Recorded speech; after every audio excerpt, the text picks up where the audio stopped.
Lights, camera, and action. Welcome to another episode of the Channel 135 podcast. This is the show we talk about our favorite things in life, movies, TV shows, and pop culture. My name is Cams, and I'm here with also Eric. What's up, brother? Hey, what's up, Cams? We're going to do another episode 3 of Daredevil in this podcast. So, I was looking forward to it for the whole week. How's your week been, man? Yeah, it's been all right. The weekend was a bit busy with my daughter's birthday and all, but yeah, unexpected busy, but it was a good one. Good busy. Yeah. Did you have a good time? Yeah, she did too. So yeah, all around it was a lot of eating and a bit of drinking. For me, but yeah, it was good. She enjoyed it. I think she's still celebrating, kind of. So yeah. Oh, that's nice. That's nice. Yeah, man, because I just finished. I did recording with the boys from the Inside the Clip, Eddie and Liddy. We did review of Tina. Yeah. So that episode will drop on my podcast, the Cam Schuster podcast. Hopefully, I'll drop it off tonight after I drop this one as well. So it's a good listen. But you haven't seen it yet, eh? No, I'm gonna go watch it this Friday. I'm gonna check it out because I've been meaning to watch it. I was hoping to watch it with the weekend on, but like I said, I was just busy. So yeah, it'll be good to watch. So without revealing too much, is it a good movie? I forgot to give it a rating on the podcast, so I'll give it now. So I give it 3.5 out of 5. Oh shit, that's not bad. Yeah, I give it 3.5 out of 5. I thought it was an emotional movie, and I thought it was a nostalgic movie. A lot of things on the movie reminded me of church, my church days and that, especially singing in the choir and all that kind of stuff. Yeah. Yeah, it's just if you're a survivor, you relate to a lot of things in this film, eh? Yeah. Well, even like straight off the bat with the trailer, I was like, oh, true. Like there's some things there I can relate to already. And there's, by the trailer as well, you can see how dramatic it can be. So, yeah, that's what caught my eye on the trailer anyway. So, yeah. It's worth a watch. It's worth to watch at the movie theater. Hopefully, it's still packed. Already past 2 million in the box office. Whoa. Yeah, so I think it's over in Hawaii right now. Yeah. I'm not sure if it's in Australia. It might be, but yeah, need all those Pacific Islander dudes and Australia to have a look at it. But no, I think it's an important movie when it comes to Pacifica movies. It's been out in the past. This is one of the important ones, eh? Because it's probably the first Pacific movie we've had in a while, eh?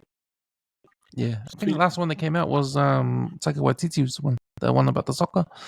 Yeah, American Samoan soccer team. Yeah, true that. But other than that, But now, man, we're here to talk about Daredevil Born Again, episode number 3. Came on last week on Wednesday. It's every Wednesday. So my thoughts of it, it's a good series, eh? Yeah. I think it's good. I think the story is good. It's good to dive into Matt Murdock's life, and because we talked about it last week, how the characters around him from the first 3 seasons are gone.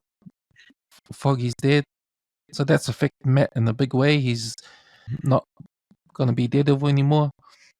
He wants to use the system to fight crime now. Yeah.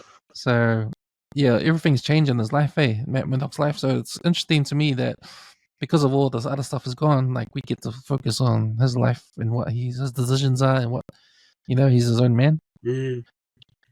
But it's interesting that we're 3 episodes in and we're only seeing Daredevil in costume once, and it's probably not even part of the story yet, eh? Yeah. So, like I said before, we're getting into the life of Matt Murdock. Yeah. And that's pretty interesting. It's not boring. There's enough there to be intrigued about. Because you got the Kingpin storyline, and he's sort of mayor of New York now, so he's got his own path. Matt Murdock has his own path. Yeah, and a lot of the things that happening now don't require Matt Murdock to turn into Daredevil yet, I guess. Yeah, that is true. Because I think if you take Daredevil away, I think it'll still be a good series. Story. Yeah, Matt Murdock, the lawyer. Yeah. Because it kind of reminds me of movies like what's that Tom Cruise movie with Jack Nicholson, and he has him on the stand, and he's trying to get the truth out of him. Similar law movies like that. Yeah. This episode. You can handle the truth. Yeah. Few Good Men. Yeah, that's right. This episode, that's what it kind of reminds me of.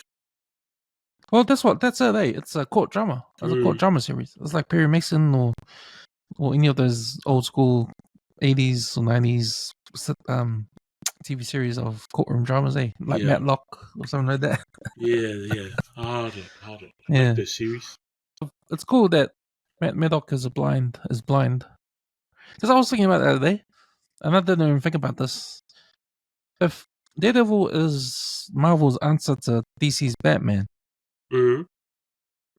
think about what Murdock's power is. He's blind as a bat, and he's got the bat's radar, right?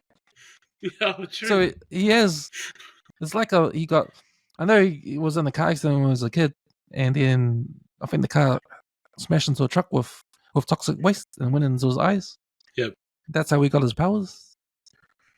But if he got bitten by a bat, like Spider-Man got bitten by a spider, you probably have the same powers, right? Like bitten by a bat. Yeah, the only difference between him and Batman is he doesn't have all the wealth. Yeah, that's right. Which is kind of humbling in a way. Yeah, it is. Back to Earth.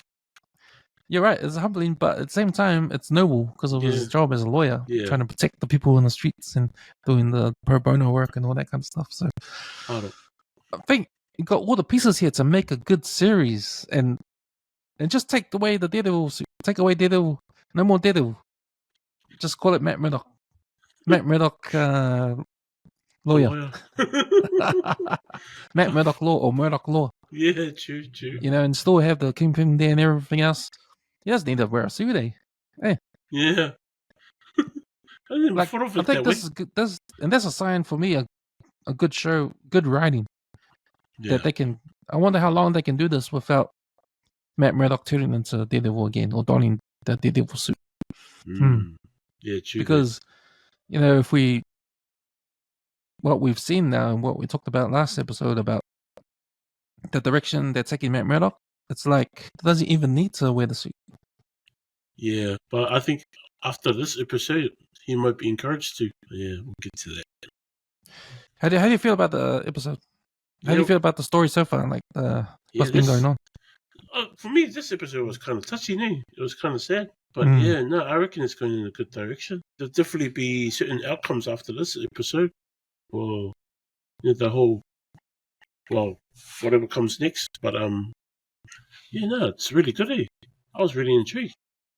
I was like right there with the story, and I was a bit like, at the end of it, I was like, man, that sucks. So I was like, it got me all in my feels. But it's definitely getting it's actually getting really, really good. And I got up a few questions and stuff in my head. I was like, okay, and where the direction of the rest of the series is going. The other thing I was thinking about was how I read that they canned the first people that wrote the. How they started making this. They started making this series during COVID or before COVID, and I think they did 6 episodes, and then they showed it to their bosses, to the producers and that, and they looked at it and they said, "Oh, nah, we don't want this. This is not what we wanted, right?" So they fired the writers, fired the director, and hired new people to make the series again, to start all over again. Yeah. But because some of the filming, was pretty good, that they said to the new writers and the new directors, "Oh, can we use some of the stuff so we don't have to waste time? Like, what can you do to use the stuff that we already shot, right?" So it's interesting having that thought in my head in the background. Like I'm constantly thinking, okay, what was originally in, what was out, what changed, without knowing anything. But the one thing that I did read was why they were upset about the first 6 episodes was that Daredevil doesn't even show up in 6 episodes. The first 6 episodes. Oh, it's just Matt Murdock all the way through. Yeah, it was Matt Murdock all the way through. So That was the first thing they were pissed off about. The second thing they were unhappy about was each episode was a standalone episode. It was like a crime of the day, and Matt Murdock has to solve the crime. Oh, like a TV series kind of thing. Yeah, like a TV series Like kind of thing. the, So the, he the was characters he had a go through different he had a different client every episode. What? Yeah. Nah, that wouldn't have worked. So that was another reason why they canned it too. So yeah, it's interesting that now I know this. Like I'm watching it, and right now we have 2 episodes really with no, or 3 episodes, or 2 whole episodes without no Daredevil. Yeah. Daredevil only shows up in the first episode in the first 20 minutes, but that's like a year before the events of this story happen. So I'm wondering if some of the storyline with the White Tiger and Matt Murdock in the courtroom are all part of the original shots. True. And this is them trying to put together the story without, shooting again. Yeah. Sort of thing. So they might have taken one of the cases that during whatever episodes they did in the first shot, took this particular case as one of the ones that they will reuse for the series. Yeah, well, that's the sort of thing to think about. But yeah, we don't actually know for sure which is which and what is what, which got cut out, which is still in, which is reshot, and which is the original. So it's interesting to hear that, and to because I'm watching it in a different way now, and I'm sort of like I said, like we were talking about, like we haven't seen Daredevil for 2 episodes, and they shot 6 episodes with no Daredevil. And they were like, "Hey man, you can't have 6 episodes and no Daredevil. It's called Daredevil. What's going on?" Or you got 6 episodes, standalone episodes, with a case of the week sort of thing. No, it's not the direction we want to go. So yeah, I don't know if I would have liked that. I don't know if I would have liked the original sort of direction it was going. No, if it was if it was like how you said, let's say he has a case each episode, it could be kind of because this episode, like this case, stretches for almost 2 episodes, right? Like the case of the White Tiger. Yeah. So yeah, and it's relevant to the story too. It's a masked hero. So I was thinking if Matt was doing cases like a shoplifter or some shit like that, and they added that into the series. Yeah, so we've got 3 episodes to pass, 6 episodes to go. Oh, shit. There's 9 episodes. So that's the thing, like when are we gonna see Daredevil again, right? But on that note, I think it's time to do some spoilers now, man. Yo, because I'm running out of things to not spoil about. So, unless you've got anything else to say about the episode? Nah. Before we spoil the shit out of this? Yeah, we need to get into some spoilers.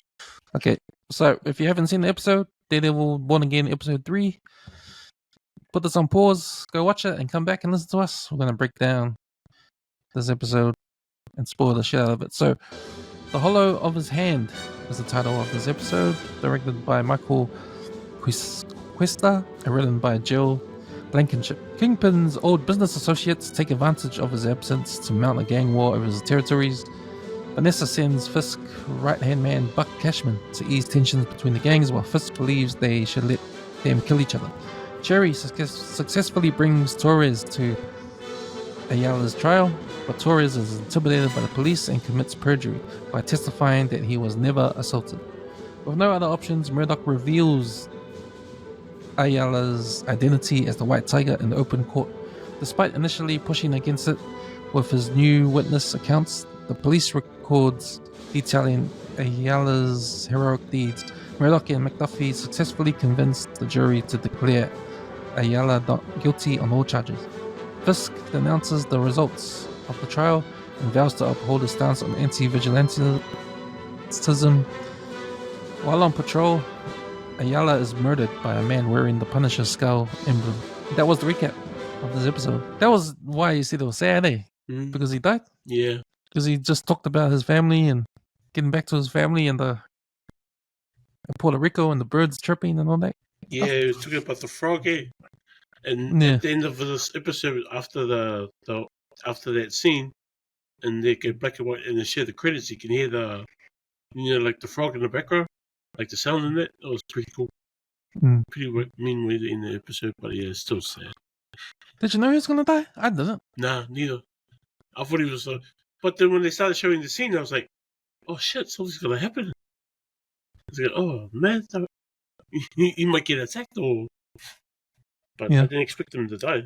Bro, I was thinking, what the hell? He's gonna walk around with your suit on, looking for trouble like that?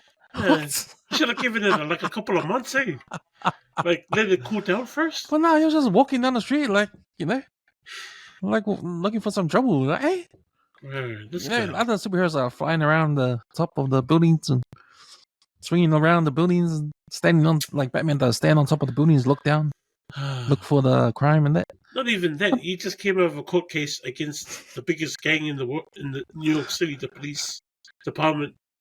You should take it easy, just relax, let it calm down. But no, the man jumped out. And of course, I think it's one of those cops with the tattoos in it, with the Punisher tattoos. Yeah, I don't believe that was the Punisher. Nah, I doubt it. That can't be. That shouldn't be the Punisher. Yeah, because Frank does his homework right on his victims. So you would have like dug into this guy's history, and then you would have found out, oh no, this guy's the real thing. So this might force the Punisher to come in. They bring him up if they start pushing this so-called skull head. You know, on Batman, the Christopher Nolan Batmans, a lot of the themes for Batman and that trilogy was how Batman inspires the people, right? Yeah. And so that's why Bruce Wayne gave up Batman in Dark Knight, because of Harvey Dent, because he was doing the job. Yes. He was using he was a good DA. He was giving it to the criminals, putting them in jail and that. Yeah. So that's why Bruce Wayne's Batman has inspired Harvey Dent to do his job, right? So I don't have to be Batman anymore. So that was the whole thing. But you see that theme all through that trilogy, right? So I think the same thing here happens in Daredevil, where I think the police are inspired by the Punisher, because the Punisher is a vigilante that just kills these criminals, right?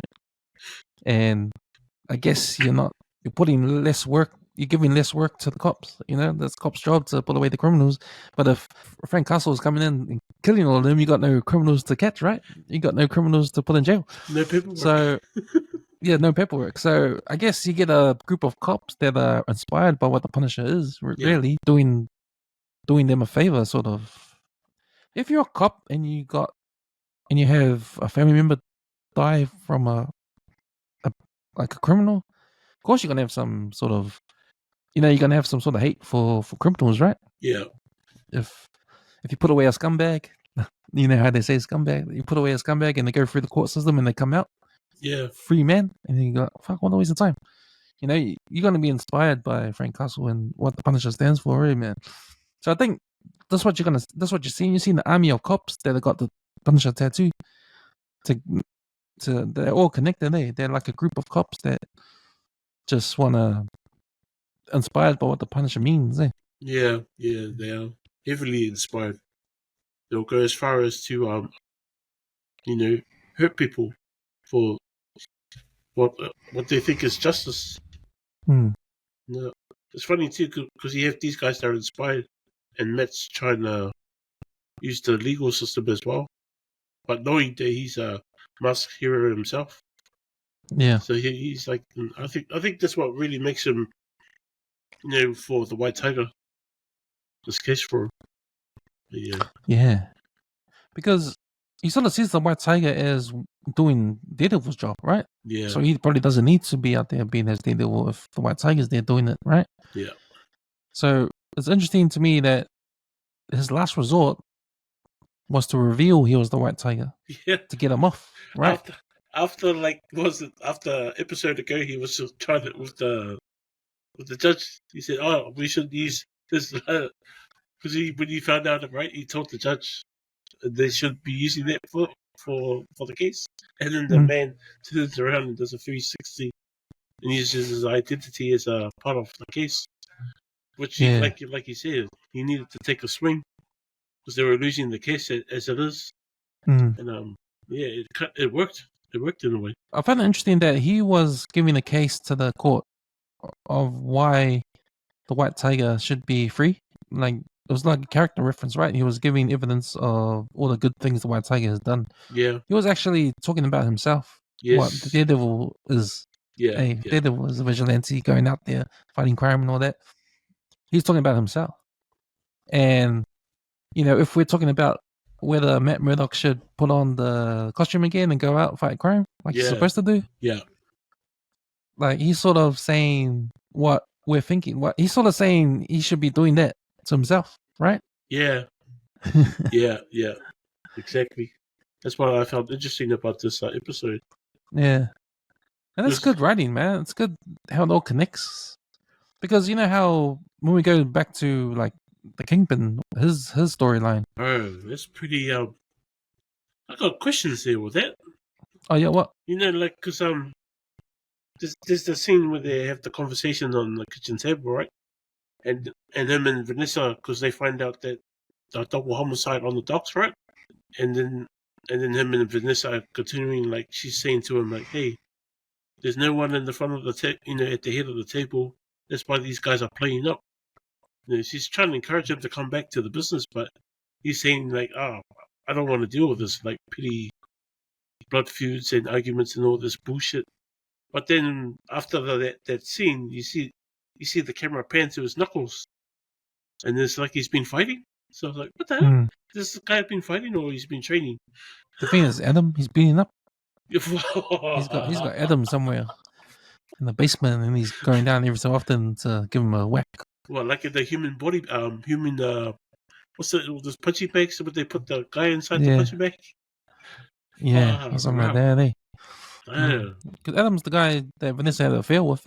Yeah, I don't know if that's that gangster that was on the table, the real Melfi one. Oh, I don't know, the Irish guy. But yeah, but anyway, it's not important. But yeah, I thought it was weird. But obviously, you can see that the Kingpin does want to. I don't know if he wants to, like, completely go away from being the G. So what's after that? Being the mayor?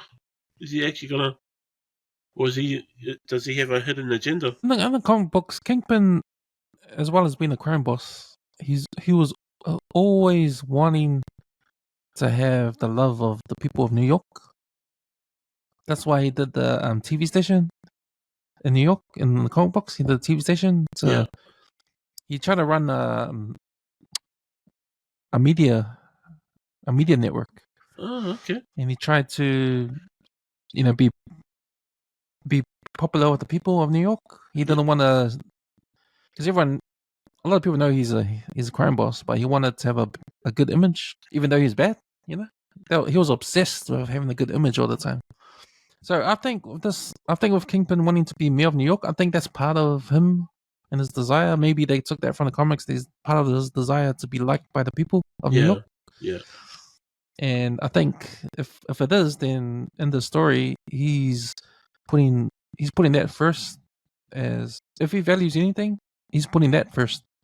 That's why he's mayor. That's why he wants to be mayor, to clean up the city, but to get the approval of the people of New York. And he gets off on that kind of stuff. But he knows at the same time that if he is seen as a bad dude, a crime lord, who have problems in that area. So I think he likes it how Vanessa's taken over the crime side of it, or she's like taking over the five families and all that. Yeah, like she's overlooking it while he's been doing the mayor thing because he can't do both. Yeah, because he's basically telling her, "Go ahead, just handle it, man." Yeah. And try and keep it out of the spotlight. But he's an interesting character at the moment. I actually find him more interesting than Matt. Yeah, and it's cool because now you're seeing these two characters are two sides of the same coin. Yes. Because if you remember that cafe scene when they're giving each other the ultimatum, Matt Murdock said, "Hey, if you do any bad shit, I'll be there." And Kingpin say, "Hey, if you put on the if you put on that costume again, you're going to jail. Yeah. That kind of stuff. The anti-vigilante law he brings out. I don't know if he's bringing it out yet. Doesn't look but like it. In the comic books, he does.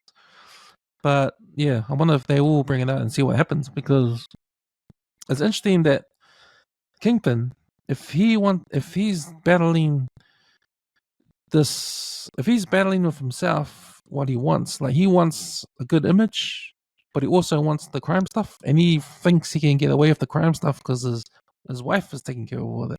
Yeah, he has to juggle his wife plus his job as a mayor, but also remember his people told him, "Oh, you need your wife to be there too, because you're gonna get the older constituents too, because they don't trust you, only the younger ones. But you need the older vote too. Yeah, but they won't vote for you unless you got a family structure. Yeah, your family there, and your wife is there to support. So there's a conflict there because she's supposed to be doing all the crime stuff. She has to act like a wife and be a crime lord at the same time. Yeah. But I think what's happened with and that's why I say Daredevil, Matt Murdock, and Wilson Fisk are two sides of the same coin, because Daredevil's Matt Murdock, he's trying not to wear the suit, right? Yeah. But the circumstances that are happening are gonna get him to put the suit on. Yeah. Things he can't control, right? Sooner or later, he's gonna put the suit on because he has to. When things tighten up, and he's got no choice, right? Yeah. He has to put the suit back on and get back to do some Daredevil shit. Same with Wilson Fisk. He's trying to have a good image. He's trying, at the same time, things are gonna happen that will make him be Kingpin again, like do his bad shit again. Because remember the police commissioner that hates him? Yeah. Perfect example, like how you were saying. He's the guy that will probably push him to do bad shit. He's already done bad shit. He blackmailed him. He blackmailed him. So that's the first step, right? He's done his old tricks by blackmailing the police commissioner to stay with the police force and get him in line, right? Yeah. So he's already started to, if he wants to be legit, well, you can't escape your old habits, and that's what's happening. But I think something's going to push Kingpin over the edge to just go back to being the old Kingpin, right? And then something's going to push Matt Murdock over the edge to become Daredevil again. So yeah, it's an interesting dynamic going here, and it's interesting that the stories intertwine these two characters to give them that kind of conflict. Yeah, and that shows you how good the writing is for the same. Yeah. So because you can almost see it too. Like you almost can see it's like a boiling pot, and both characters. Either way, I got to go back to what they were before. But it's really like you were saying, it's good writing. Have you got a favorite scene? Yeah, I was thinking the courtroom, but it wasn't that great because the opposition was, man, what do you call him? The vulture or the Hawk? The Hawk. Man, that guy's the man. He turned that. Hawkbar or something. I thought he was going to turn it around, eh? Like I thought he had it in the bag. He was pretty. He had some good some good points, but unfortunately the community thought that the man was innocent, so they let him go. So I think the courthouse was one of my favorite scenes. But yeah, I still like the conversation with the Kingpin and Vanessa on the table, and their little argument, and just before they have their little session with the psychiatrist. Yeah, I thought that was great too. A few favorites there. I actually can't wait till Kingpin's back to normal, because I don't know. I don't like this Kingpin, but I know this version. This version is a bit of a pussy, eh? Yeah, because the wife is like, "Come on, man, fucking hurry up, man." It's like, come and handle your man, bro. She's like, "I don't want to do this shit." But the man's like, "Nah, I don't want to have any petty feuds." But obviously, he's doing something in the background. Because it's just when you see his heads, and then you see Matt's heads, and he's like watching them, you know, while he's at the buffer. Yeah, what's that guy Well, I up to? thought last episode when Matt had a fight with those cops, I thought they beat were them up, dead. and then he screamed. Yeah. Like, I thought that was the moment they'll get him over the top to be Daredevil again, but obviously it wasn't there. It wasn't. No, it was probably some initial release. Yeah, just initial release. But maybe the death of White Tiger would push him over the edge. Yeah, well, that's what I'm thinking too, because like it might be it might be an accelerant for him to be put on the mask or some kind of mask. It's like him being a vigilante again. But because obviously he might end up doing that just to find out who actually killed him. You know what? I'm 50-50 about if that was Frank Castle or another cop. Because I was thinking, you know what? I'll be pissed off if it was Frank Castle. Yeah, well, because didn't that mean he wouldn't have done his homework? He just came out there, saw this guy in the news, and said, "Oh, that guy's bad," and he got away with it. I would be pissed off, man, if they made that Frank Castle, if that was really him. Because he had a hoodie on, so you don't know who it was. But you know, he had the skull on his chest and all that.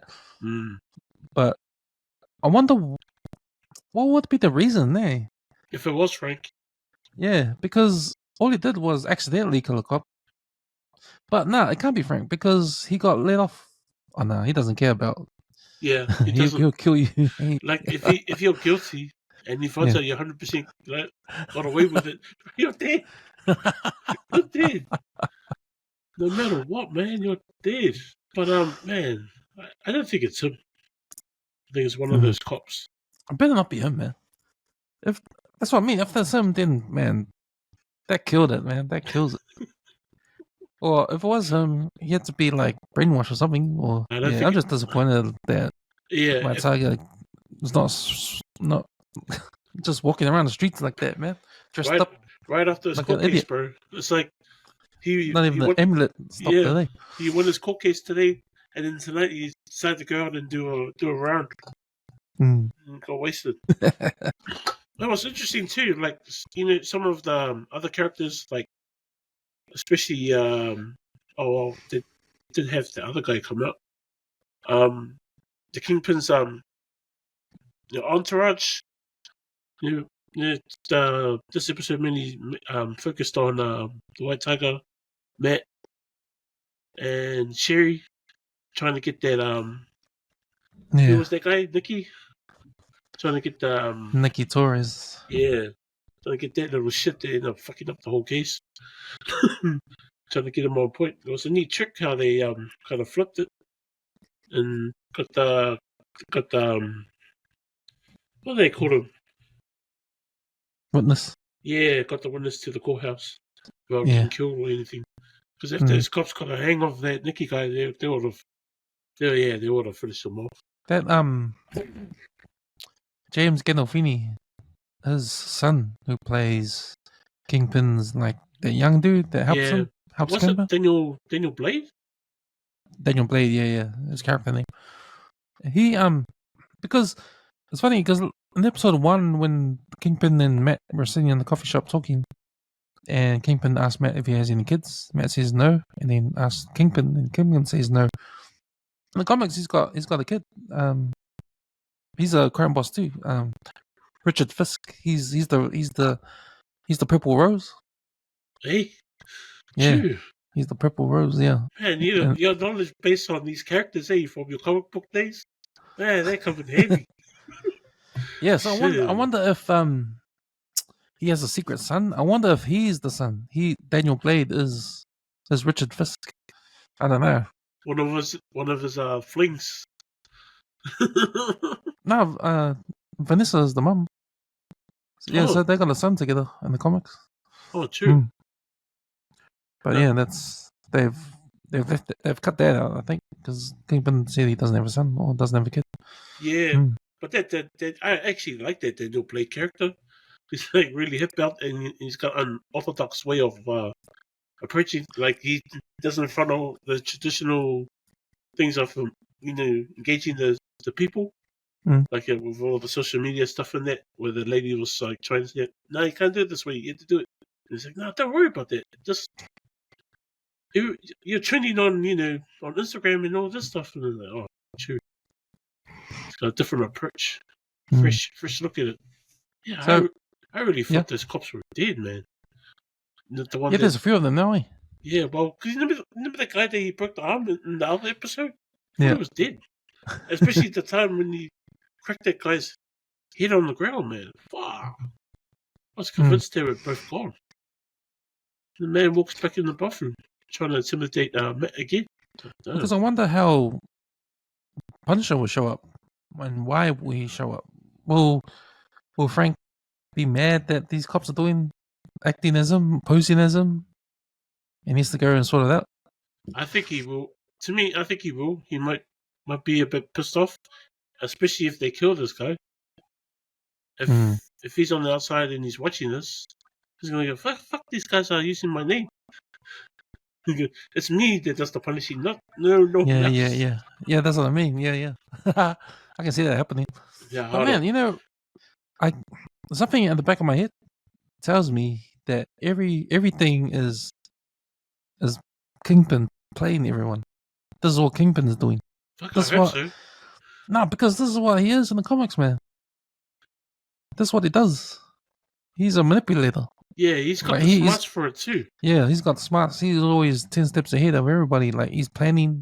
When he gets a little bit of information, he'll use it against his enemies. Like, he'll plan everything and do everything really ruthlessly. Yeah, he'll do it ruthlessly. But because if they reveal at the end that this is what Kingpin is doing, I'll be like, yeah, that's right. Yeah. I'll be so satisfied that they have, to a T, written the comic book Kingpin into the series, man. Because I wouldn't be surprised, man. I wouldn't be surprised, but I sort of want them. I want it to be like that. Yeah, and I think you might be right, because I don't know why I'm like fascinated with his bleeding knuckles, but there's just something there. He's doing something. He's up to something, but the audience is not sure.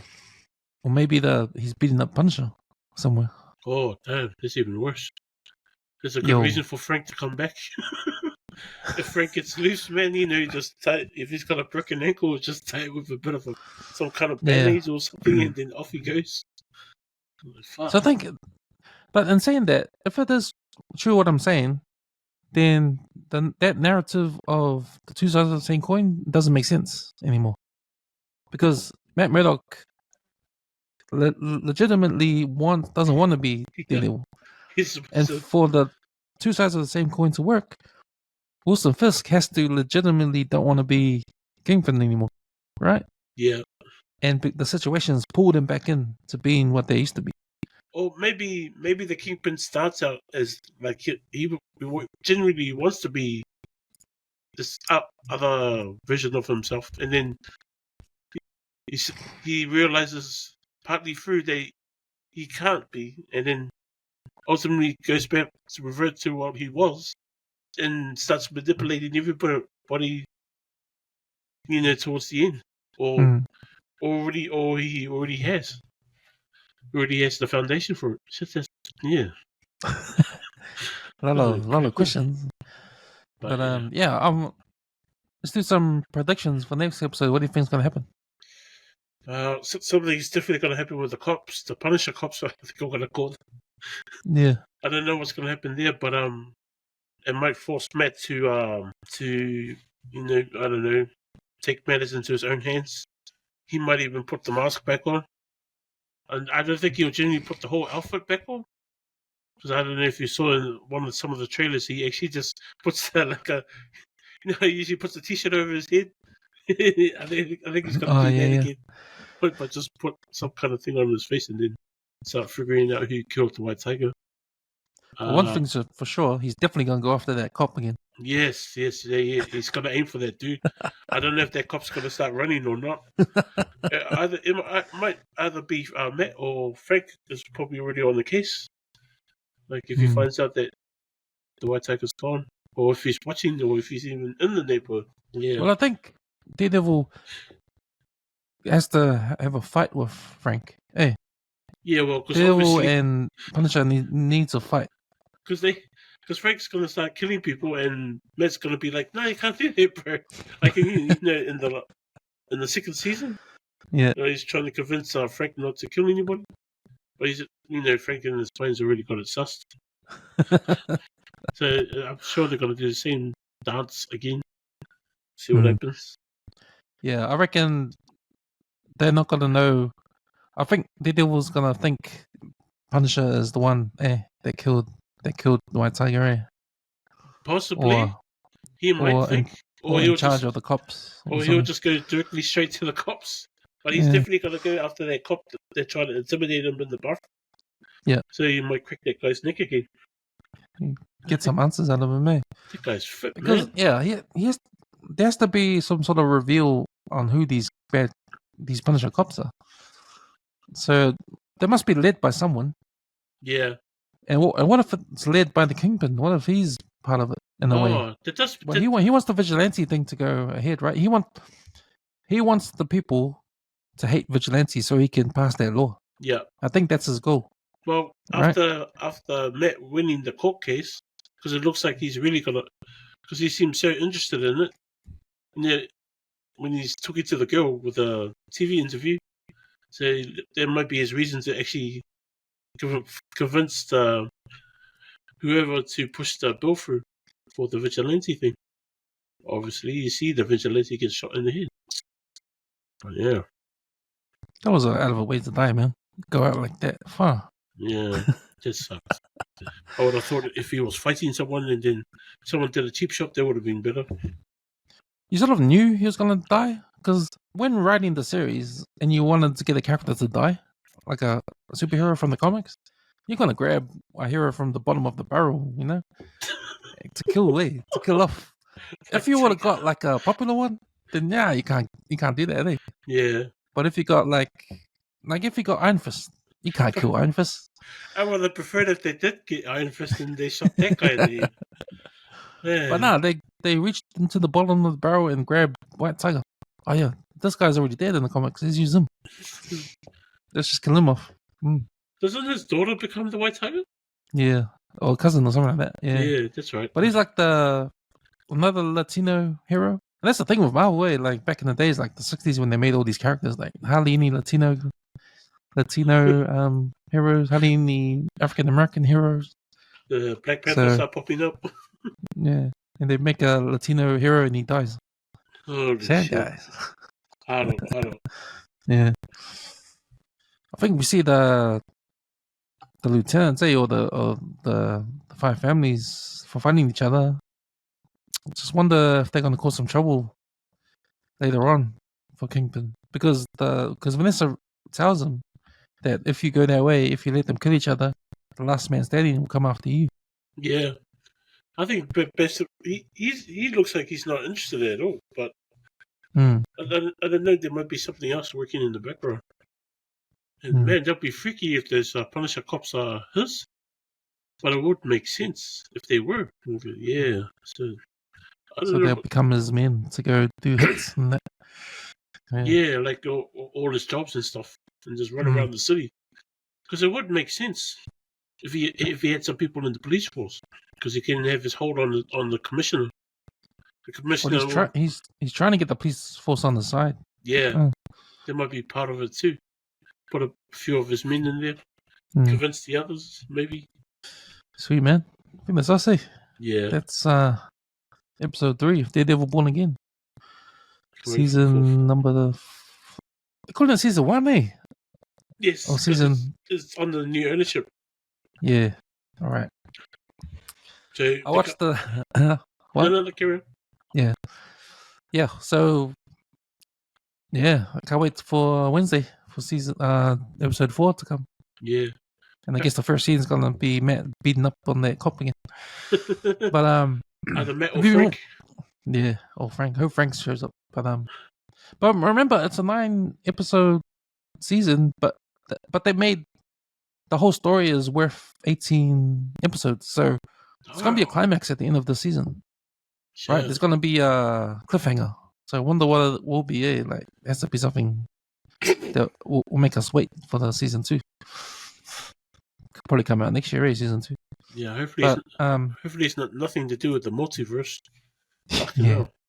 no. No, or Variant Daredevil or Variant Frank. Man, I watched this is another topic. I watched the latest Reacher.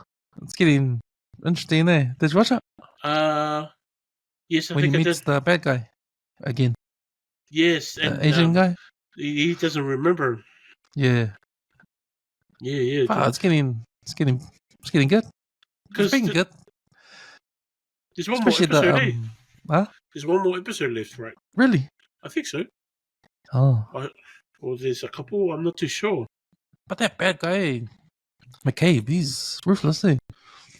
Doing the Russian roulette with the kid. Sad guy. Yeah, I don't, and I'm surprised with a kid too. I didn't think he'll like pull the trigger that many times. Yeah. See, with Reacher, when Reacher did the roulette, he already knew because how he marked the gun. Yeah. So he knew where the bullet was. So that's why he just kept pushing the trigger in front of that dude. That was funny. I'm waiting for the last showdown between Reacher and the tall guy. The big tall guy. Fuck, that guy's a monster, man. I think Reacher should just shoot him, eh? Yeah, hold on. If I was him, I would shoot him. Don't waste your time with that, man. You're gonna end up with injured something. And what about the FBI agent cop? The girl? She was like... Man, she's random, bro. I don't know what the hell. How do you go from real intense, like a life-threatening situation, and then decide to kiss the man? I was like, man, I knew she had jungle fever ever since she saw him in his underwear when he came out of the water. Eh? Wow. She couldn't stop staring at the guy. That's the thing I noticed with Reacher. All he's got to do is take his clothes off, and then the women go crazy. But the thing I like about Reacher, he's like dirty, but he's not. No. When he talks like he's dirty, but it's just I don't know. He's like I can't explain it, but he's funny. Like the way he is, like he's just straight up. Yeah, especially like that scene with him in the kitchen when he's just having his coffee. And then the lady's like telling them, "Well, this coffee is from Monkey's but I remember that because you guys had a similar situation in Bali, right? Yeah, where the coffees were like digested by the monkey. I mean, the coffee beans, and then it comes out the ass, and then the people try it and shit, and then they make it into coffee. Yeah, yeah. But this one was a cat. Flavor. This one was a cat. Oh, a cat! Yeah, it came out of a cat's ass. Shit. And then those guys try to box it with one of the other mate, the younger one. Fuck, that was funny. Nah, it's a good TV show. Eh? If you like that kind of macho man stuff, you're gonna like this. The Last of Us will be one we'll be reviewing. Eh? It'll be once season 2 out. I think it's probably later on, but it's getting there. I've been keeping an eye on it. April 13th. Oh, soon. Ooh, yeah. It's 2 weeks, 3 weeks. Oh, true. That's soon. Yeah. One show out of the way, the next one comes. Nice. Yeah, I'll be looking forward to that. I'm watching one of a New Zealand crime program. What is it? Gone. It's kind of similar to the One Lane Bridge. Yeah. There's kind of spooky feels to it. So yeah. I'm watching season 2 of this Gone program. Police drama. It's interesting. Really interesting. Is it made in New Zealand? Is it New Zealand? Yeah, New Zealand program. You can obviously see it, especially with the actors and that. All New Zealand Kiwi actors, except for 2 people.